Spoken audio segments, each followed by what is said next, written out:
Hi friends, அனைவருக்கும் வணக்கம். சமையல் பல வண்ணம் சேனலுக்கு உங்களை அன்புடன் வரவேற்கிறேன். இப்போ தான் நம்ம சேனலை ஃபஸ்ட் டைம் பார்க்குறீங்கன்னா ப்ளீஸ் சப்ஸ்கிரைப் பண்ணி வச்சுக்கோங்க.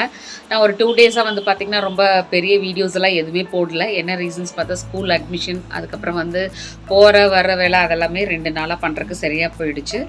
அதுக்கப்புறம் குழந்தைங்களுக்கு கொஞ்சம் ப்ரௌன் ஷீட் போட்டு கொடுக்குறது, அதாவது நோட் புக்ஸ்களுக்கெல்லாம் கவர் பண்ணி கொடுக்குறது, அந்த ஒர்க்கெல்லாம் பார்த்துட்டு இருந்தேன். ஓகே ஃப்ரெண்ட்ஸ், அதுக்குள்ளார பார்த்திங்கன்னா குட்டி தூக்குன்னு சொல்லிட்டு அதனால் தூக்கியாச்சு. சே ஹாய், எல்லாத்துக்கும் ஹாய் சொல்லு. ஹாய், எல்லோரும் எப்படி இருக்கிறீங்க? நல்லா இருக்கிறீங்களா? கேளு. யூகேஜி பாப்பாவுக்கு அட்மிஷன் போட்டிருக்கிறேன். அதுக்கப்புறம் பார்த்திங்கன்னா இன்றைக்கி என்ன சமையல் பண்ணியிருக்கிறேன் அப்படிங்கிறது சும்மா ஓவராலாக காமிச்சிட்றேன் பாருங்கள். இன்றைக்கி மார்னிங் பார்த்திங்கன்னா கோதுமை தோசை, தேங்காய் சட்னி, அதுக்கப்புறம் இந்த குழம்பு தான் நாங்கள் காலையில் தொட்டுக்கிட்டோம். 3மே ஓகே, பிரேக்ஃபாஸ்ட்டுக்கு ஓகே. அதுக்கப்புறம் ஒரு ஒயிட் ரைஸ் வச்சுட்டேன், வேலை முடிஞ்சிருச்சுன்னு. இப்போ மத்தியானத்துக்கு பார்த்திங்கன்னா இந்த குழம்பு, அதுக்கப்புறம் எங்களுக்கு தயிர் இருக்குது. ஸோ ஒயிட் ரைஸு, குழம்பு, தயிர், இதுதான் இன்றைக்கி லன்ச்சு. அதுக்கப்புறம் பார்த்திங்கன்னா சைட் பை சைடாக இன்றைக்கி காலையிலே ஏர்லியராக அரிசி உளுந்து ஊற வச்சிட்டேன். இப்போ நியர்லி ஒரு 12 o'clock பக்கம் ஆகுது. இது உளுந்து, இது அரிசி, இது ஊறிட்டுருக்குது. இப்போ அரைக்கணும் அடுத்தது. இப்போ என்ன வேலை அப்படின்னு சொல்லி பார்த்தீங்கன்னா, இந்த டின்னில் இருக்கிற கோதுமை க்ளீன் பண்ணி வச்சுருக்கிறேன். இதில் இருக்கிறது க்ளீன் பண்ணி வைக்கணும். ஸோ இது பாதி தான் ரெடி ஆகிருக்குது. கோதுமை மாவு தீரப்போகுது. இது ரேஷன் கோதுமை தான். ஆனால் ஃபஸ்ட் கிளாஸாக நான் க்ளீன் பண்ணி வச்சுட்டு அரைச்சி வச்சுக்குவாங்க. அதே சமயம் பார்த்திங்கன்னா கொஞ்சம் இதுவும் பூண்டு இதெல்லாம் கொஞ்சம் கசமசான்னு இருந்தது, அதையும் க்ளீன் பண்ணி எடுத்து வச்சுக்கிட்டேன். இன்றைக்கி இதுதான் வேலை. இப்போ இந்த கோதுமையை க்ளீன் பண்ணணும், அதுதான் ஒர்க்கு. இப்போ மார்னிங் ஒர்க்கு, பிரேக்ஃபாஸ்ட்டு, லஞ்சு எல்லாமே ஒர்க் பண்ணி முடிச்சாச்சு. என் ஹஸ்பண்ட் மட்டும்தான் இன்றைக்கி ஸ்கூலு. ஸோ அவருக்கு லஞ்ச் பேக் பண்ணி எல்லாம் கொடுத்துட்டேன். அவர் கொண்டுட்டு போயிட்டார். இப்போ எங்களுக்கும் லஞ்சு எல்லாம் ரெடியாக இருக்குது, ஒன்றும் ஊரில். பட் மற்ற வேலையெல்லாம் எனக்கு ஹெவியாக இருக்குது. ஸோ மாவாட்டணும், அதுக்கப்புறம் கோதுமை க்ளீன் பண்ணணும். க்ளீன்னா ஒரு 4 கிலோ கோதுமை இருக்கும். ஸோ எப்படியும் ஒரு 1 hour பக்கம் ஆகிடும். அதெல்லாம் நல்லா க்ளீன் பண்ணி ஃபஸ்ட் கிளாஸாக எடுத்து வச்சா தான் எனக்கு பிடிக்கும். அப்போ தான் நம்ம கோதுமையை அரைச்சி கொண்டுட்டு வந்தோம்னா எந்த கவலையும் இல்லாமல் நம்ம எடுத்து போட்டு வேலை செய்கிறக்கு நல்லாயிருக்கும், ஈஸியாகவும் இருக்கும். எந்த கல், மண், தூசி, குப்பை எதுவுமே இருக்காது. ஃபஸ்ட்டு கிளாஸாக க்ளீன் பண்ணிடுவேன். ஒரு டைமுக்கு 2 டைம் நல்லா க்ளீன் பண்ணி எடுத்து வச்சுருவேன். அது மெயினாக நான் பண்ணிடுவேன். அவ்வளோதான் ஃப்ரெண்ட்ஸ், இன்றைக்கி இந்த ஒர்க்கு தான். ஸோ இன்னும் நைட்டுக்கு தான் டின்னர் ஏதாவது சிம்பிளாக பண்ணிக்கலாம் அப்படின்னு சொல்லிட்டு வச்சுருக்கிறேன். அதுக்கப்புறம் பார்த்திங்கன்னா குழந்தைங்களுக்கு ப்ரௌன் ஷீட் போடுற ஒர்க்கெல்லாம் இருந்தது. பேப்பரு, நோட்டு புக்கு எல்லாத்துக்கும் கிட்டத்தட்ட ஒரு 20-30 நோட்டு பக்கம் இருந்தது. ஸோ அதுக்கு ஒரு 1 hour ஆகிடுச்சு. கொஞ்சம் ரெஸ்ட் எடுத்துகிட்டு அடுத்தது நம்ம ஒர்க்கு மாவாட்டணும், கொஞ்சம் கோதுமையெல்லாம் க்ளீன் பண்ணி வைக்கணும். இதுதான் இன்றைக்கி ஒர்க்கு.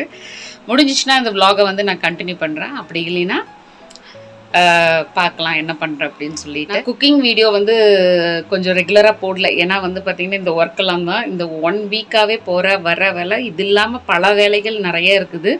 ஸோ இருந்துச்சு, அது எல்லாத்தையுமே முடிச்சுட்டு அதனால் ப்ராப்பராக ரெசிபி வீடியோ உங்களுக்கு நான் போட முடியல.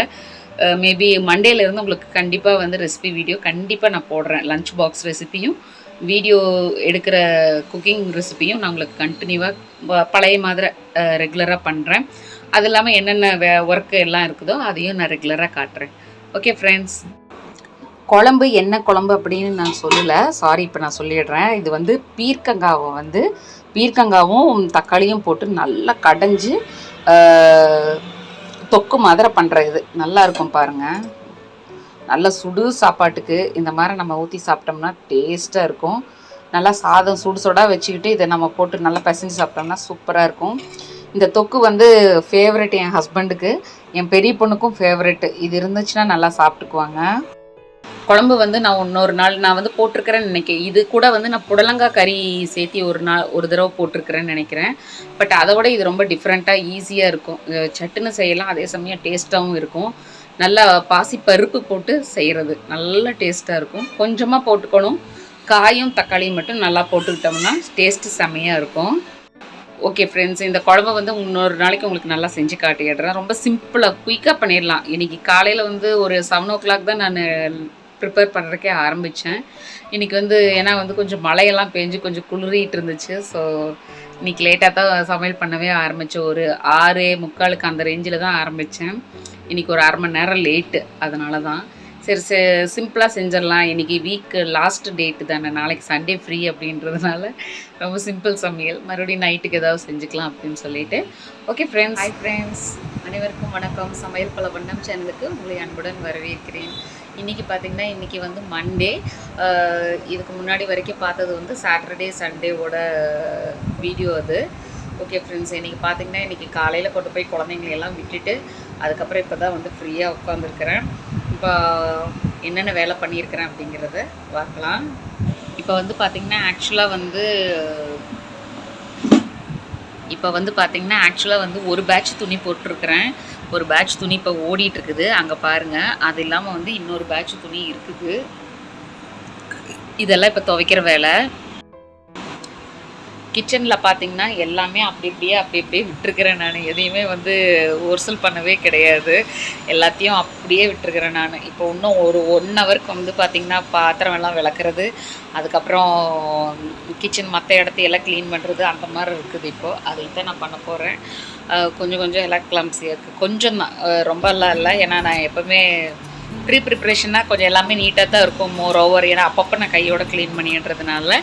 இப்போ வந்து பார்த்திங்கன்னா நீ அதுதான் பாத்திரம் கழுவுறது, அதுக்கப்புறம் கவுண்டர் டாப்பெல்லாம் க்ளீன் பண்ணுறது, அப்புறம் வந்து எல்லாம் ஷிஃப்ட் பண்ணி வைக்கிறது, இது மட்டும்தான் ஒர்க் இருக்குது. துணி துவைக்கிற வேலை இருக்குது, அதுதான் பண்ணணும். ஓகே ஃப்ரெண்ட்ஸ், அப்புறம் பார்த்திங்கன்னா அன்றைக்கி வந்து கொஞ்சம் தான் கோதுமை க்ளீன் பண்ணினேன், அது இன்னும் கொஞ்சம் இருக்குது. அதோட பெண்டிங் ஒர்க்கும் முடிக்கணும். அதை முடிச்சிட்டேன்னா இன்றைக்கி வந்து ஓகே அப்படின்ற மாதிரி நான் வச்சுருக்கிறேன். ஏன்னா 2-3 நாளாக பார்த்திங்கன்னா செம்ம ஹெவி ஒர்க்கு, ஹெவி அலைச்சல். ஸோ இனிமேட்டு வேலை செய்யணும்னா நம்ம ஃபஸ்ட்டு அதுக்கு ஹெல்த்தாக இருக்கணும். ஸோ கொஞ்சம் ரெஸ்ட்டு எடுத்தோம்னா தான் வந்து அதுக்கு ஹெல்த்தாக இருக்க முடியும். ஸோ அதனால் வந்து நான் கொஞ்சம் ஃப்ரீயாக இருந்துக்கலாம் அப்படின்னு சொல்லி பார்த்துட்ருக்குறேன். என்ன ஃப்ரீனா ஒன்றும் இல்லை, வேலை செய்யாமல் எடிட்டிங் ஒர்க்கு ஆனால் நிறையா இருக்குது. உங்களுக்கே தெரியும், நான் வீடியோ போடாமல் இருக்கிறதுனால இப்போ கொஞ்சம் எடிட்டிங் எல்லாம் நிறையா பெண்டிங் இருக்குது.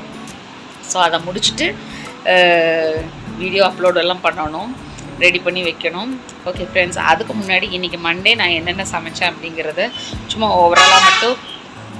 ஓவராலாக மட்டும் என்ன பண்ணியிருக்கிறேன் அப்படிங்கிறத காட்டுறேன் வாங்க. வீடு வந்து மெயின் ரோட்டுக்கு அவுட் சைட் பார்த்திங்கன்னா அப்படியே மெயின் ரோடு தான் நமக்கு டைரெக்டாக. அதனால் வந்து நிறைய டைம் நான் சொல்லணும்னு நினைக்கிறது, அது ஆனால் மறந்து போயிடுது. ஹாரன் வந்து எப்படி அடித்தாங்கன்னா அப்படியே நமக்கு வீட்டுக்குள்ளார கேட்குற மாதிரியே இருக்கும். ஸோ அந்த டிஸ்டர்பன்ஸாக தான் இருக்கும். ப்ளீஸ் அதை எனக்காக கொஞ்சம் பொறுத்துக்குங்க. ஏன்னா நிறைய டைம் வீடியோவில் சொல்லணும்னு நினைப்பேன். ஏன்னா நான் பேசிகிட்டு இருக்கும்போது பார்த்திங்கன்னா அப்போ தான் ஹெவியாக அடிச்சுட்டு போவாங்க. ஓகே, இது வந்து கொஞ்சம் டேர்னிங்காக இருக்கிற மாதிரி இருக்குமா, அதனால் வந்து இந்த சைடில் இந்த இடத்த நம்ம வீட்டுக்கிட்டே இருந்து நின்று பார்க்கும்போது ரோடு வந்து கொஞ்சம் ஆப்போசிட்டில் தெரியாது. அதனால் கண்டிப்பாக அந்த டேர்னிங்னால் கொஞ்சம் ஹார்ன் பண்ணுவாங்கல்ல, ஸோ அதனால் ஹாரன் அடிக்கிற சத்தம் கண்டிப்பாக கேட்கும். அதை சொல்லணும்னு நினச்சிட்டு இருந்தேன். ஓகே, இப்போ பார்த்திங்கன்னா சமைச்சதெல்லாம் இங்கே தான் இருக்குது. இது வந்து ரைஸு, அப்புறம் இது வந்து குழம்பு. இன்றைக்கி பார்த்திங்கன்னா சௌச்சௌக்காய் வந்து அரைச்சி ஊற்றின குழம்பு இது. இப்போ இதெல்லாம் மாற்றணும். அதுக்கப்புறம் இது வந்து ரசம் வச்சுருக்கிறேன். இது வந்து கொஞ்சம் லெஃப்ட் ஓவர் ரைஸ் வந்து லெஃப்ட் ஓவரு, அதனால் இது தாளிக்கிறதுக்காக எடுத்து வச்சுருக்கிறேன். அப்புறம் பார்த்திங்கன்னா இதில் வந்து பால் இருக்குது. இப்போ நான் வந்து காலையில் வந்து தோசை போட்டிருந்தேன், தோசையும் தேங்காய் சட்னியும், அது முடிஞ்சிருச்சு. ஆக்சுவலாக காலி. ஓகே, இது வந்து நேற்று வச்சு சிக்கன் குழம்பு இருக்குது. ஸோ காலையில் தோசை போட்டுட்டு சிக்கன் குழம்பும் தேங்காய் சட்னியும் இருந்துச்சு, அதை சாப்பிட்டாச்சு. காலையில் பார்த்திங்கன்னா தோசை, தேங்காய் சட்னி, சிக்கன் குழம்பு, அது இல்லாமல் சாம்பாரும் இருந்தது. சாம்பார் காட்டுறேன். இது வந்து குழம்பு காமிச்சிட்டேன்னா இது ரசம், இது கொஞ்சம் லெஃப்ட் ஓவர் ரைஸு, இது வந்து கேரட் பீன்ஸ் போட்ட சாம்பார். காலையில் பார்த்திங்கன்னா வெஜிடேரியனாக வந்து சாம்பார் சட்னியும் வச்சுருந்தேன். எனக்கு மட்டும்தான் சிக்கன் குழம்பு, ஸோ அது மட்டும் கொஞ்சம் வச்சுருந்தேன். குழந்தைங்களுக்கெல்லாம் வெஜிடேரியன் தான், அவங்கெல்லாம் சாப்பிட்டுட்டாங்க. தோசை எல்லாத்துக்கும் போட்டு காலையில் எல்லோரும் சாப்பிட்டாச்சு. மத்தியானத்துக்கு ஒயிட் ரைஸு, சாம்பார், ரசம், அது இல்லாமல் தயிர். இன்றைக்கி பொரியல் ஒன்று தான் வைக்கல. ஓகே, இதே ரொம்ப ஹெவியாக இருக்குது அப்படின்னு சொல்லிட்டு விட்டாச்சு. ஸ்நாக்ஸ் எல்லாம் கொண்டுட்டு போகிறதுனால ரொம்ப பொரியலெல்லாம் இருந்தாங்கன்னா ஃபஸ்ட்டு டேவே பிள்ளைங்களுக்கு சாப்பிட்றதுக்கு ரொம்ப கொஞ்சம் புஷ்அப்பாக இருக்கும், அதாவது திணிக்கிற மாதிரி இருக்கும். ஸோ அதனால் வந்து ரொம்ப லைட்டாக தான் இன்றைக்கி நான் கொடுத்துட்ருக்குறேன். போதும் அப்படின்னு சொல்லிட்டு போக கொஞ்சம் பூஸ்டப் பண்ணிக்கலாம் அப்படின்னு சொல்லிட்டு. ஓகே ஃப்ரெண்ட்ஸ், என் ஹஸ்பண்டுக்கும் எல்லாம் பேக் பண்ணி எல்லாம் பக்காவாக கொடுத்தாச்சு. அவரும் கிளம்பிட்டார். இப்போ நீங்கள் பார்த்தீங்களா கொஞ்சம் எல்லாமே கிளம்ஸியாக இருக்குது. இதெல்லாம் க்ளீன் பண்ணிட்டணும். போதும், ஒரு அரை மணி நேரத்தில் எல்லாம் க்ளீன் பண்ணிடுவேன். ½ அன் ஹவர் டு 1 ஹவருக்குள்ளார எல்லாமே பளிச்சுன்னு க்ளீன் பண்ணிட்டோம்னா அதுக்கப்புறம் இப்போ எடுக்கிற வீடியோவை எடிட் பண்ணுற வேலை தான். ஓகே ஃப்ரெண்ட்ஸ், இந்த வீடியோ பிடிச்சதுன்னா மறக்காமல் லைக் பண்ணி, ஷேர் பண்ணி, கமெண்ட் பண்ணுங்கள். சமையல் பல வண்ணம் சேனலை சப்ஸ்கிரைப் பண்ணி வச்சுக்கோங்க. நான் அடுத்த வீடியோவில் சந்திக்கிறேன். தேங்க்ஸ் ஃபார் வாட்சிங். பாய்.